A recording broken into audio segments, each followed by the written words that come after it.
I'm Stephen Peak alongside Adam Luckett. We just got back from Kentucky's open practice. Adam, what was the first things that you noticed out there today? Well, first of all, we had to do this inside today because the wind was the first thing I noticed walking up. 25 miles an hour when we got there.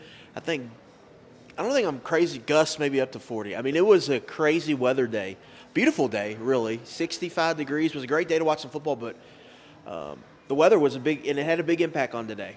Throwing the football was a little tough. We didn't see Kentucky really drive the ball down the field. Kaya Sharon threw a deep over to Anthony Brown, second series, 2s-on-2s, and the wind just totally took the football. Yeah. Like, literally took the football to hazard because the wind was just big, and that was a big deal today. And so today we got to see a real full practice, got to see 11-on-11, got a long scrimmage. Folks got to watch there right outside the football facility, and it became kind of a short passing running game kind of day. And I think the defense really flexed its muscles on Kentucky's offense today. I was really impressed with the ones on defense at all three levels.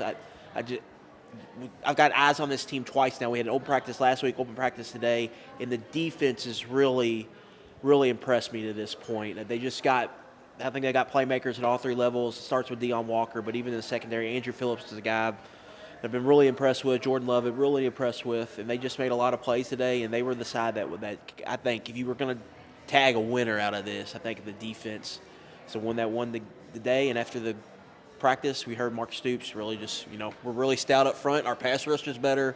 Our secondary is good. They're just feeling really good about that defense. The first thing I asked you was kind of the question that's on a lot of Kentucky fans' minds, the offensive line. You've seen them a couple times. What did you see today? Yeah, we think Kentucky's pretty good up front. Today, Deion Walker twice, in pass rush in general. Kentucky played two guys at left guard, Tanner Bowles, Alabama transfer, Glasgow native, and Paul Rodriguez Jr., red shirt sophomore, class of 2021, and he just totally had his way with them. Quick wins, passer. One would have been a sack in a real game. The other would have forced probably a throwaway. So, he's wrecking shop in there, but they're really having an issue. One, creating movement at the point of attack. Two, they're missing their tight ends. They don't have their blockers at tight end, and that's leading to a lot of inefficient runs, a lot of 1-yard, 2-yard games, tackles for loss. Like if we didn't keep stats today, but if we did, it felt like a day where they probably had 7 or 8 carries for like 22 yards. Maybe even less than that. I mean, it was just there was nowhere to work there in the ground game, and they really put the offense behind the chains, and they had a lot of issues. So that is really to me the big takeaway is like it seems like the offensive line still has a ways to go. And that is concerning, but that was probably expected too. But everybody knows it's the elephant in the room for the program right now, and that's something they just got to improve on. The offensive line has got to get better.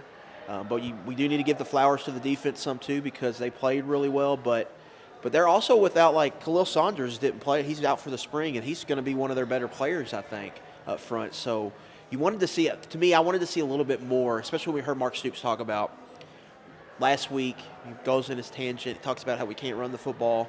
Then you come back a week later, and I didn't see them run the football really well at all today. The twos had some success, I think, run the ball, but with the one-on-ones, really none to show for it throughout the whole practice, and that is concerning, I think, for where they are and where they need to go.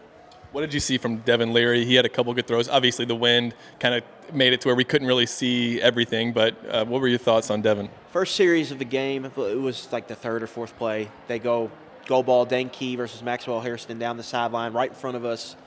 Leary, what we've heard about Leary is he's a great go ball thrower. What we've seen on tape at NC State, he's really good. He's got really good ball placement, and that's what we saw. Doesn't overthrow Dane Key. Dane Key's in tight coverage. He's not really necessarily open, I would say, but he's got the defender who's playing through Key and not really playing the ball. So Dane's got the advantage. He just throws it over top Harrison's head. Dane finds the ball last minute, and then boom, catch, explosive play. Kentucky's got a red first and 10, I believe, at the 12. So red zone possession, boom, right. That's what I think Leary provides. He's just really precise, really accurate, throwing those go balls down the sideline. And Dane Key's the perfect receiver for that. And that's the connection Dane talked about after practice. They really worked hard to build. They're starting to click a little bit for them now, and that's a really good sign, I think, going forward, because that can be just your back shoulder, your whatever type of go balls. If you need a big play, that's what you can dial up if someone's going to man you up on the outside, because Dane's open even when he's not open, because of how he can place the football and how Dane can create last-minute separation and catch it. He just needs to get the hands on it, and he's got a big body, big frame to work with. And so that is good. And we saw a lot of RPOs. You saw Leary really getting the ball out quick in the intermediate game. He hit Tavian Robinson on a really small window throw. And you kind of goes back to his NC State days and what we've talked about, how Liam Coen might have to like mesh playbooks here to do what Leary does well, and RPO is a big part of that. I think you saw him really kind of show some good movement skills in the pocket that I had questions about. And so he moved around pretty good back there in the pocket. One, that says he's pretty healthy and fresh. Two, that's not something he showed good pocket mechanics, but he jumped out a little bit more to me when I got eyes on him today. And he looks like a middle infielder back there.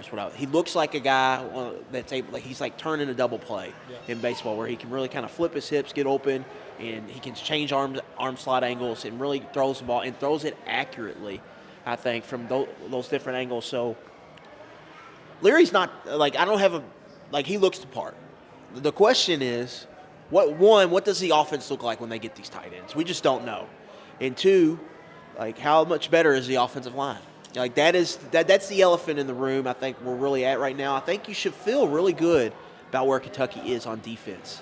Like, they have the pieces there. Cornerbacks, something we need to watch, but I didn't watch them once today and think, man, they're really struggling at cornerback. And they're playing against some good receivers, even though Barry and Brown was out today. With an injury, Mark Stoops says after, he didn't say him specifically, but General said no one's got a serious injury at this point. So they're playing against good corner, and they seem to be in full control. Really, like, to me, the thing is, what does the offensive line look like? That's the million-dollar question, and we're really not going to know until we start playing football games in the fall. Yeah, and so going over to the defensive side of the ball, you said the secondary just looks as good as maybe you've seen it. At this point, at least, I think they really look the part. I think a lot of this starts with Andrew Phillips. Like, I've been really impressed with him in man coverage, ball production. He got a big. They went at him in the red zone, it was first and goal or second and goal, and they threw it down there. I believe it was the key. They were trying to throw a fade. Makes a great play on the ball. He comes next possession, blows up a screen on first down, gets the offense behind the chains to start the drive, slips a block and blows up Anthony Brown there on a little quick screen. It just really, they're playing him at nickel a lot. Like, whenever they go on sub package, they're sliding him inside.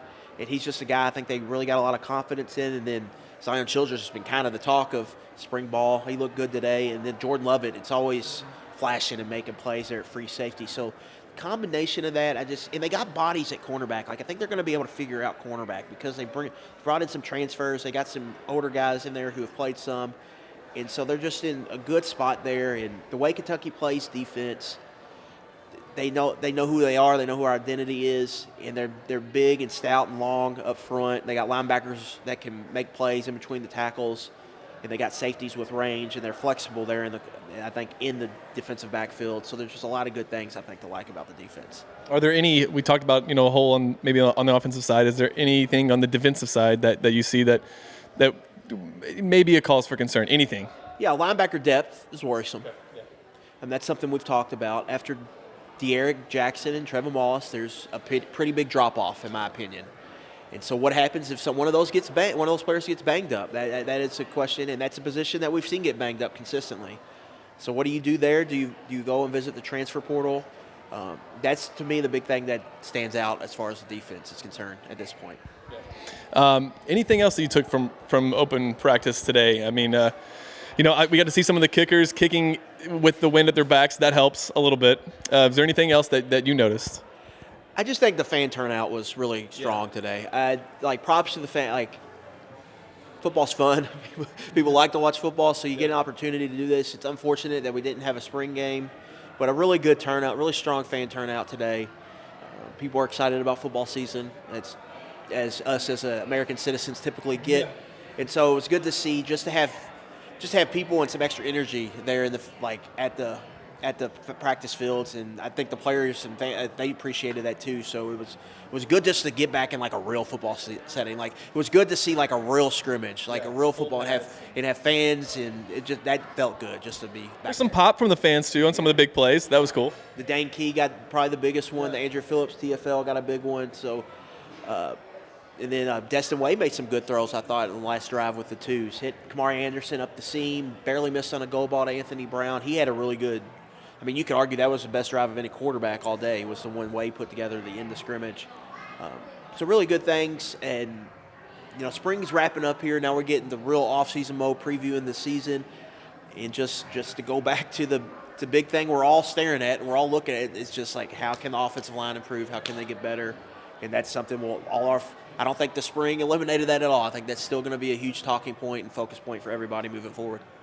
Well, a lot more coverage to come. We'll have highlights from the open practice and also expanded highlights on KSR Plus. You can go check out Adam's stuff over there. Until next time, thanks to KSR YouTube. We'll see you. What's the next thing? What's the next big event in Kentucky athletics that we would do one of these for? Sounds like we might be going to a baseball game. Yeah, we have to. The Batcats are rolling right now. I think they're winning beating Missouri right now. I think they were up a touchdown, weren't they?